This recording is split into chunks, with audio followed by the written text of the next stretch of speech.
Bismillahirrahmanirrahiim. Kulanti wanaagsan daawadayaal meel kasto aad joogtaan. Halkan waa barteena YouTube-ka ee Xogta Tube.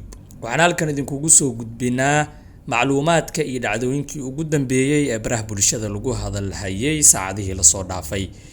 Intaan muuqaalkeena gudagelin waxaan ka codsanayaa marka hore inaad subscribe saarto kanaalkeena kadibna aad furto gambaleelka si muuqaal kasta oo aan halkan soo dhigno aad u hesho. sidoo kale like saar muuqaalka si asxaab badan uu u gaaro. waan kaaga mahadcelinayaa daawashada muuqaalkan. aynu gudagalno saacadihii la soo dhaafay ba waxaa baraha bulshada aad uga socotay fariimaha hambaliyada ah ee loo dirayo labada shakhsi ee adduunka iska calmaday ee caanka ka ah baraha bulshada ee kala ah boqorada Estelle iyo Haykal oo dhawaan la filayo inay isguursadaan ama arooskooda uu dhaco. labadan lamaane ayaa kamid ah dadka baraha bulshada ugu saameynta badan ama baraha bulshada qabsaday saacadihii ugu dambeeyay, waxaana hawada loo marinayay fariimo hambalyo ah oo ku aadan aqalgalkooda.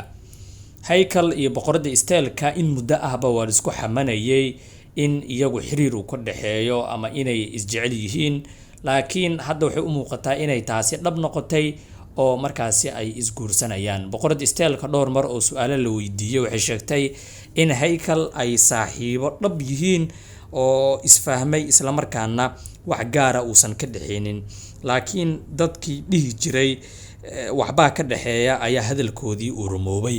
waxaa la filayaa in lamaanahan ay aqal galaan 6 bisha June ee sanadkan 2022 waxaana sida la qorsheeyay xafladooda arooska iyo meherkaba uu ka dhici doonaa magaalada Hargeysa ee caasimadda Somaliland. wiilkan Haykal lagu magacaabo ayaa ka yimid magaalada Hargeysa ee Somaliland. gabadhana waa gabar markaas Muqdisho joogtay, ku dhalatay kuna barbaartay. lamaanahan kala ah boqorada Estelle iyo Haykal ayaa muddo sanado ah xiriirkan soo waday, waxaana xiriirkooda uu aad u xoogeystay ama uu sii kordhay isla markaana hadalhayntooda baraha bulshada ay qabsatay sanadkii hore iyadoo ilaa hadda hadalhayntooda ay taagan tahay. waxaa sida la filayo maalmaha soo socda dhici doona meherka iyo sidoo kale xafladda arooska ee boqorada Estelle iyo Haykal oo markaasi ahaa dad aad isu jecel isuna dhawaa, baraha bulshadana laga dareemi jiray jaceylkooda iyo filimada iyo muuqaalada gaagaaban ee ay sameeyaan. haddaba dhammaanteenaba waxaynu wada sugay doonaa xafladda arooska iyo meherka ee lamaanaha adduunka iska calmaday ee boqorada Estelle iyo sidoo kale Haykal. boqorada Estelle ayaa mar ay tagtay magaalada Hargeysa ee caasimadda Somaliland sanadkii hore bartamihiisa ayaa baraha bulshada waxaa qabsaday hadalhayn ku aadan waxa ka dhaxeyn kara gabadhan, iyadoo markaasi sheegtay in Hargeysa ay u tagtay inay la kulanto saaxiibkeeda Haykal oo markaasi xiriirkooda uu bilow ahaa. waxayna sheegtay in kaliya inay aragto ay u tagtay magaalada Hargeysa ee caasimadda Somaliland, taasi oo shaki badan ka dhalisay baraha bulshada. dad badan ay isweydiiyeen sababta boqorada Estelle ay nin dartiisa ugu safartay magaalada Hargeysa ee Somaliland.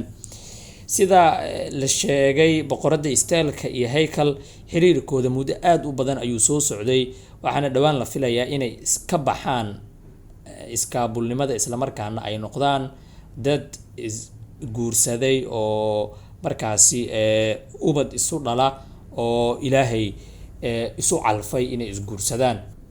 waxaa la filayaa in meherka iyo arooskooda ay ka qayb galaan kumanaan dad ah oo isugu jira dad baraha bulshada caanka ah iyo familada ama qoysaska labada lamaane, iyadoo sidoo kale dadka caanka ka ah baraha bulshada sida TikTok, Facebook iyo YouTube dhammaantooda xafladaasi lagu casuumi doono isla markaana ay ka wada qayb gali doonaan habeenka 6 June 2022. haddaba daawade adigu aragtidaada iyo sidoo kale fariintaada hambaliyada halkan ayaad noogu reebi kartaa qaybta hoose ee commentiga. waad ku mahadsantihiin daawashada muuqaalkan ee nabadgeliyo saaxiibayaal.